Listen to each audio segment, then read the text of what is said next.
Hello दोस्तों, कैसे हैं आप सभी। उम्मीद करता हूं आप सभी बहुत ही अच्छे होंगे। तो आज के इस वीडियो में हम पढ़ने वाले हैं क्लास 12 रसायन विज्ञान का चौथा यूनिट जो है रासायनिक बलगतिकी, जिसका ये छठा वीडियो है। तो इस वीडियो में पढ़ेंगे भैया कि द्रव्य अनुपातिक का नियम क्या होता है। इस वीडियो में हम समझेंगे और बहुत ही आसानी तरीके से ये नियम आपको इसी वीडियो में याद भी हो जाएगा। तो चलिए दोस्तों अपने टॉपिक को शुरू करते हैं। तो यहाँ पे हमने सबसे पहले लिखा है द्रव्य अनुपातिक का नियम। अब भैया सबसे पहला ये पॉइंट आता है कि यह नियम किसने दिया। तो याद रखेंगे द्रव्य अनुपातिक का नियम गुल्वर तथा वागे नामक वैज्ञानिक ने दिया था।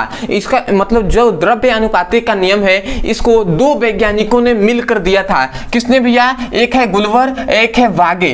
दो वैज्ञानिकों ने मिलकर यह नियम दिया था, इसलिए हमने लिखा है कि यह नियम गुल्वर वागे नामक वैज्ञानिक ने दिया था। तो ये सबसे पहला हमने ये पॉइंट जान लिया कि द्रव्य अनुपातिक का नियम गुल्वर और वागे नामक वैज्ञानिक ने दिया था। अब आते हैं दूसरी पॉइंट जो है इसका। इस नियम में हमें क्या बताया गया? तो इस नियम में हमें गुल्वर और वागे नामक वैज्ञानिक ने बताया कि कोई भी रासायनिक अभिक्रिया है, कोई भी रासायनिक अभिक्रिया है तो उसका जो वेग होता है, या हम वेग को दर भी कह सकते हैं, तो किसी रासायनिक अभिक्रिया का जो वेग होता है वह उसी अभिकारक का, मतलब उस अभिक्रिया में जो अभिकारक होते हैं उसके सक्रिय द्रव्यमान के समानुपाती होता है। मतलब हमने क्या कहा कि किसी भी रासायनिक, कोई भी रासायनिक अभिक्रिया है, ठीक है, कोई भी रासायनिक अभिक्रिया है, तो इस रासायनिक अभिक्रिया का जो वेग होगा या हम कह सकते हैं जो दर होगा, जिसे हम R से प्रदर्शित करते हैं। मतलब किसी रासायनिक अभिक्रिया का जो वेग होगा या दर होगा जिसे हम R से प्रदर्शित करते हैं, वो किसके भैया?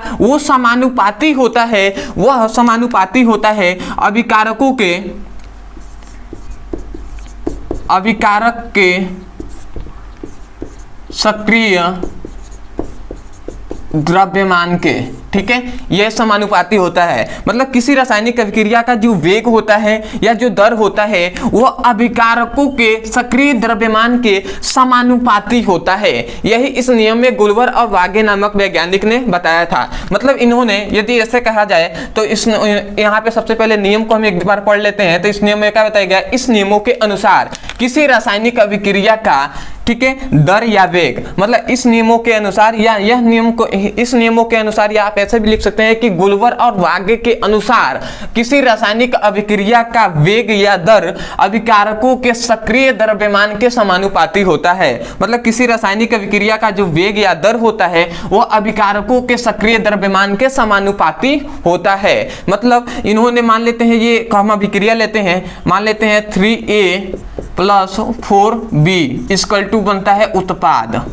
ठीक है, मतलब ये इधर वाले क्या है? अभिकारक है, इधर वाला उत्पाद है। तो इसमें ये बताया गया कि ये टोटल मिलकर अभिक्रिया कहलाएंगे। तो इसमें ये बताया गया कि कोई भी रासायनिक अभिक्रिया का जो दर होता है या जो वेग होता है, मतलब क्या बताया हमने कि जो वेग होगा या जो दर होगा जिसे हम स्मॉल r से प्रदर्शित करते हैं, वह उसी अभिकारकों के, उस अभिक्रिया के जो अभिकारक होंगे, अभिकारकों के सक्रिय द्रव्यमानों के समानुपाती होता है। मतलब किसके समानुपाती? अभिकारकों के सक्रिय द्रव्यमान के, अभिकारकों के सक्रिय द्रव्यमान के क्या होता है भैया? समानुपाती होता है। अभिकारकों के सक्रिय द्रव्यमान के समानुपाती होता है। मतलब इसके अणुओं पर निर्भर करता है कि भैया अभिकारकों में उत्पाद कितने बनेंगे।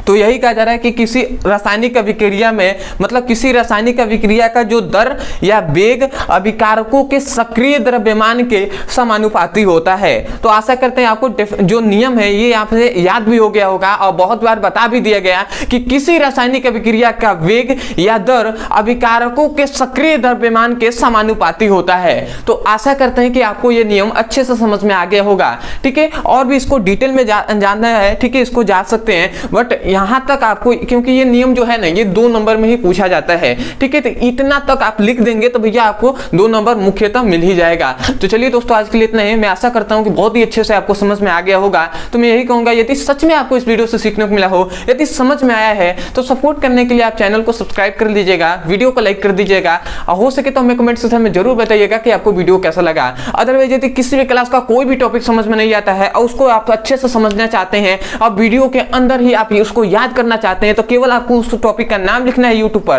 और अंत में हमारे चैनल का नाम लिख दीजिएगा ब्रदर सर, आपको वीडियो मिल जाएगा, वहां से जाकर अच्छे से पढ़ाई कर सकते हैं। अदरवाइज यदि किसी भी क्लास का फिजिक्स और केमिस्ट्री का चैप्टर वाइज सीक्वेंस में एक-एक करके वीडियो पढ़ना है और सिलेबस को कंप्लीट करना है तो यहाँ पे एक नंबर यहाँ पे दिया जा रहा होगा, इस नंबर पे आप व्हाट्सएप करके फिजिक्स और केमिस्ट्री का लिंक यहाँ से प्राप्त कर सकते हैं। तो आशा करते हैं कि आपको बहुत ही बेहतरीन तरीके से समझ में आ गया होगा। तो चलिए दोस्तों, आज के लिए इतना ही, मिलते हैं अगली वीडियो में, तब तक के लिए धन्यवाद। जय हिंद, जय भारत।